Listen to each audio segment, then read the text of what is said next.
함께 나눌 본문 말씀은 골로새서 1장 9절에서 11절까지 말씀입니다. 다 찾으신 줄 알고 제가 읽도록 하겠습니다. 이로써 우리도 듣던 날부터 너희를 위하여 기도하기를 그치지 아니하고 구하노니 너희로 하여금 모든 신령한 지혜와 총명의 하나님의 뜻을 아는 것으로 채우게 하시고 주께 합당하게 행하여 범사에 기쁘시게 하고 모든 선한 일의 열매를 맺게 하시며 하나님을 아는 것에 자라게 하시고 그의 영광의 힘을 따라 모든 능력으로 능하게 하시며 기쁨으로 모든 견딤과 오래 참음에 이르게 하시고. 아멘. 골로새서는 골로새 지역 성도들을 향해 바울이 쓴 서신입니다. 골로새 교회는 바울이 직접 세운 교회는 아니었습니다. 바울의 제자였던 에바브라가 개척하여 세운 교회입니다. 그런데도 바울이 직접 이 서신을 보낸 이유는 에바브라로부터 골로새 교회에 침투하고 있는 그런 이단 사상으로부터 인해 어려움을 처한 사항을 듣고 이 편지를 썼습니다. 당시 골로새 지역은 거짓 가르침을 전하는 거짓 교사들의 위협으로부터 많이 노출되어 있었습니다. 이러한 골로새 교인들에게 그러한 위기 사항을 극복하고 다시금 바른 신앙을 갖게 하기 위해서 이러한 서신을 썼습니다. 오늘날도 마찬가지입니다. 성도들의 신앙을 위협하는 거짓 가르침, 우상숭배, 금욕, 정욕을 따르는 이런 세상의 삶 속에서 우리가 어떻게 바른 신앙을 가져야 하는지, 가지고 살아갈 수 있는지 이 서신은 보여줍니다. 오늘은 성도의 합당한 삶이라는 제목을 가지고 함께 말씀을 나누고자 합니다. 성도의 합당한 삶입니다. 오늘 함께 나눌 말씀은 골로새서 도입부 중에서도 바울이 골로새 교인들을 위해 중보기도하는 내용입니다. 이 안에, 이 기도 내용 안에 어떻게 우리가 성도로서 합당한 삶을 살아가야 하는지 잘 드러나 있습니다. 먼저 우리는 하나님의 뜻을 아는 지식을 얻어야 합니다. 9절을 보겠습니다. 이로써 우리도 듣던 날부터 너희를 위하여 기도하기를 그치지 아니하고 구하노니 너희로 하여금 모든 신령한 지혜와 총명의 하나님의 뜻을 아는 것으로 채우게 하시고 라고 말합니다. 바울이 골로새 교인들을 위해 첫 번째로 기도한 것은 하나님의 뜻을 알 수 있는 지혜와 총명이 그들에게 있기를 간구했습니다. 에바브라로 인해 복음이 전해져 이제 막 열매를 맺기 시작한 골로새 성도들을 위해서 바울은 왜 이 기도를 첫 번째로 했을까요? 하나님의 뜻을 알게 되기를 말입니다. 그것은 하나님의 뜻이 무엇인지 아는 것이 우리 신앙에 있어서 가장 중요하고 가장 기본이 되는 것이기 때문입니다. 우리가 아무리 하나님의 자녀가 된 성도일지라도 하나님의 뜻이 무엇인지 모른다면 그 삶이 어떻겠습니까? 아무것도 모르고 그냥 자충우돌 의미 없는 삶이 될 것입니다. 하나님의 뜻을 안다는 것은 하나님께서 기뻐하시는 일을 안다는 것입니다. 하나님의 뜻을 안다는 것은 하나님께 어떻게 영광 돌리는 삶을 산다는 것을 안다는 것입니다. 여러분 한번 생각해 보시기 바랍니다. 자녀가 아버지께 순종하기를 원합니다. 아버지를 기쁘게 해드리기를 원하는데 그 아버지의 뜻이 무엇인지 모른다면 어떻게 아버지를 기쁘게 해드릴 수 있겠습니까? 오히려 그 반대 현상이 일어나지 않겠습니까? 마찬가지로 우리가 하나님의 뜻을 모른다면 하나님께 순종할 수 없을 뿐만 아니라 하나님을 기쁘게 해드릴 수도 당연히 없는 겁니다. 우리는 보통 살아갈 때 무언가를 얻으려고 하고 마치 그것이 우리를 성공하는 것처럼 보이게 합니다. 하지만 그러한 것들 다 일시적인 것뿐입니다. 세상에 그 어느 것도 영원한 유익을 주지는 못합니다. 하나님의 영광을 위해 사는 것만이 영원한 유익과 영원한 그 생명을 우리에게 줄 수 있음을 기억하시기 바랍니다. 이러한 인생을 살아가고자 할 때 바로 하나님의 뜻을 아는 것이 첫 번째라는 것입니다. 이 지식이 풍부하면 더 풍부할수록 하나님을 더 기쁘시게 할 수 있습니다. 이로 인해 하나님께 순종하면 이것이 하나님께 영광 돌리는 삶을 살 수 있게 되는 것입니다. 바울은 빌립보서 3장 8절에서 이렇게 고백합니다. 또한 모든 것을 해로 여김은 내 주 그리스도 예수를 아는 지식이 가장 고상하기 때문이라. 내가 그를 위하여 모든 것을 잃어버리고 배설물로 여김은 그리스도를 얻고라고 말합니다. 그리스도를 아는 것, 이것이 최우선이라는 것입니다. 사랑하는 성도 여러분, 그래서 우리가 하나님의 말씀을 읽고 보고 묵상하는 것입니다. 이것을 구하기 위해 지금도 이 새벽에 깨어서 하나님의 예배의 자리로 나오신 여러분 아니겠습니까? 이렇게 하나님의 뜻을 알아가고 더 선명히 알 수 있도록 기도하며 오늘 아침 나아가는 시간이 되기를 원합니다. 바울은 더 나아가 우리가 하나님의 뜻을 알았으면 행해야 한다고 말합니다. 열매 맺는 삶을 살아가라고 합니다. 10절 상반절을 보겠습니다.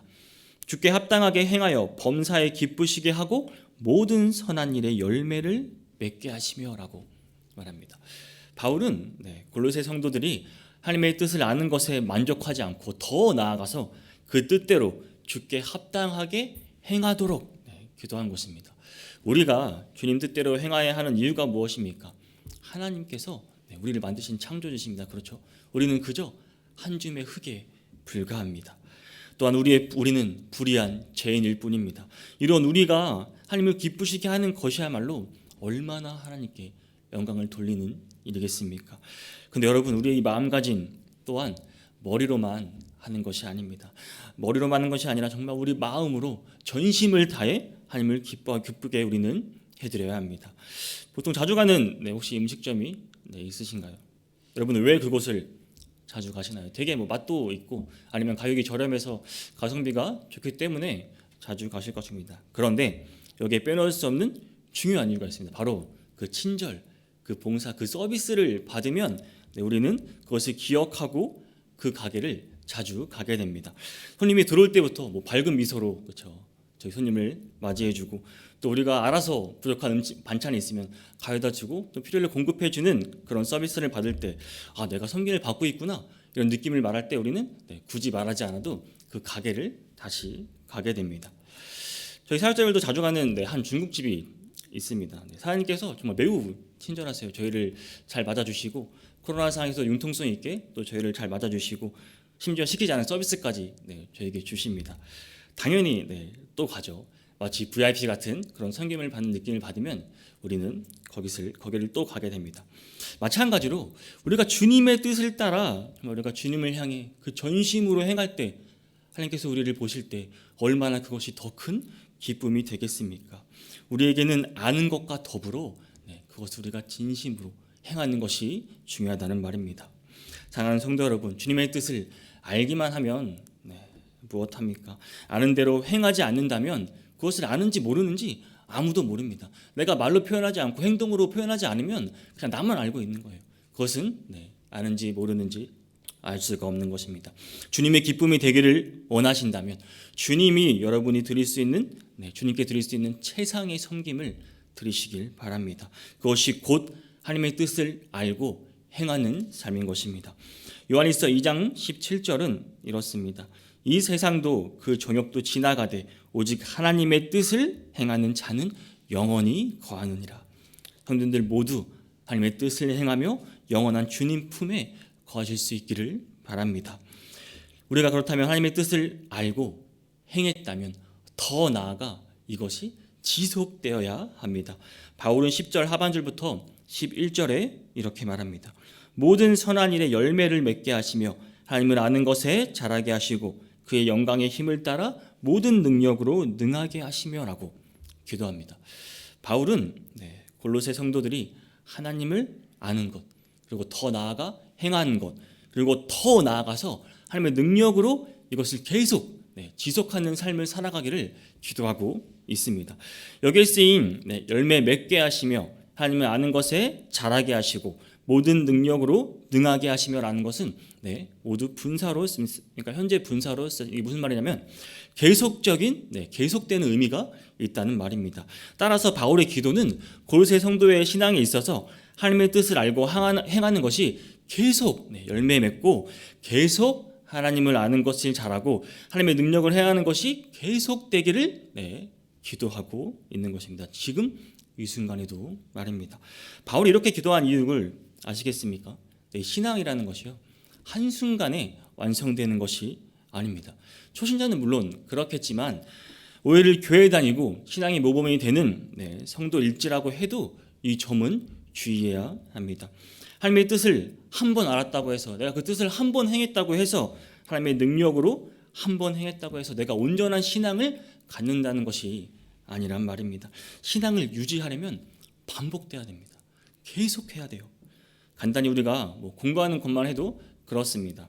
영어 단어 하나를 외우거나 성경 구절 하나, 암송어 하나만 한다고 해도 이게 바로 한번 보고 잘 외워집니까? 계속 아무리 아는 것이라고 해도 계속 반복해서 봐야지 그것을 익힐 수 있습니다. 한 번 본다고 해서, 한 번 읽었다고 해서 그것이 내 것이 되는 게 아니란 말입니다. 신앙도 그렇습니다. 과거에 내가 이렇고, 과거에 내가 저렇고, 이거 아무 소용 없습니다. 내가 예전에 말이야, 나 때는 말이야, 이런 거 아무 소용 없습니다. 계속해서 지금 믿음의 역사가 계속 일어나야 하는 것입니다. 반대로 이러한 지속이 없는 신앙이라면 그것은 퇴보될 수밖에 없습니다. 여러분, 신앙은 우리가 어느 순간 훌쩍 성장했다고 느낄 수 있어요. 그렇죠. 그러나 또 한 사건을 통해, 한 순간을 통해 그것이 완성됐다고 말할 수는 없다는 말입니다. 여러분, 우리는 이것을 착각하지 말아야 됩니다. 예전에 과거의 나의 믿음의 역사가, 하나님 역사하신 일이 지금 나의 신앙을 반영한다고 생각하지 마시기 바랍니다. 또 한 번의 우리는 깨달음이 있어야 해요. 이 순간 또 한 번의 경험이 우리의 신앙을 계속해서 완성해가는 것입니다. 성도에게 있어서 나 때는 말이야, 내가 왕년에는 있잖아, 이런 말은 무익할 뿐입니다.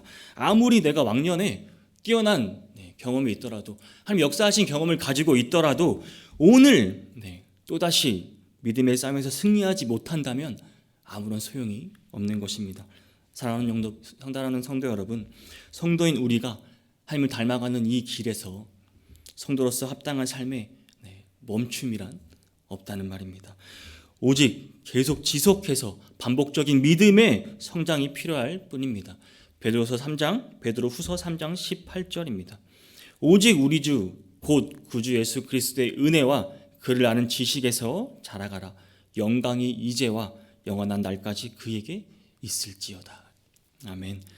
사랑하는 성도 여러분, 바울은 골로새 성도들에게 그 지혜를 주셔서 그들이 하나님의 뜻을 바로 분별할 수 있도록 먼저 기도했습니다.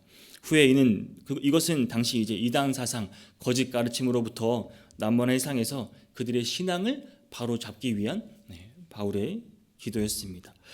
또한 영적으로 더욱 성숙하여 주님의 부르심에 합당한 삶을 살아갈 수 있도록 기도하였습니다. 또 더 나아가 이것이 그들에게 계속되어서 하나님을 기쁘시게 하고 비로소 하나님께 영광 돌리는 삶을 살아갈 수 있기를 바울은 간구하였던 것입니다.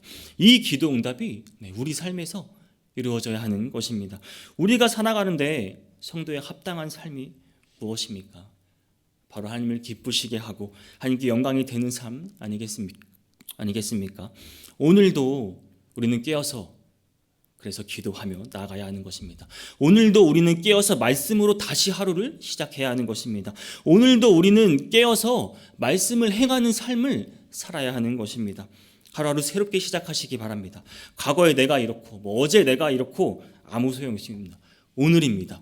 지금 다시 시작해야 합니다. 지금 이 순간도 하나님의 말씀으로 시작하시는 모든 성도님들에게 하나님의 기쁨이 되고 영광되는, 또 하나님의 자녀 되시는 성도님들에게 주님의 은혜와 축복이 더해지는 하루 보내시기를 주님의 이름으로 축복합니다.